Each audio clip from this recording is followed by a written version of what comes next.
чыгып эл колдоп, ар бир биздин проектибизди эл колдоо боюнча ишибиз жылбайт да. Анан баркы да билинбей калат да.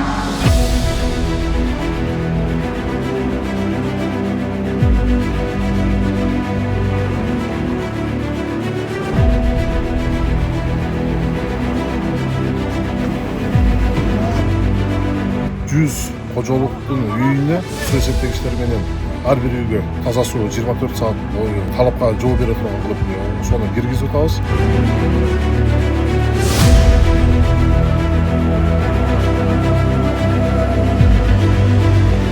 Баткен шаарын элин суу менен камсыз кылалы деп план койдук. Баягы этапна участоктардын баардыгын центральный трассаны оңдошубуз керек болуп атат. Центральный трассаны оңдосок, андан кийинки ички немелердин баардыгы уже быйылкы жылы бир 10 километрден ашыгын оңдойбуз. Анан бир 2 жылга биз Кудай буйрса толтук камы чечебиз деп атабыз.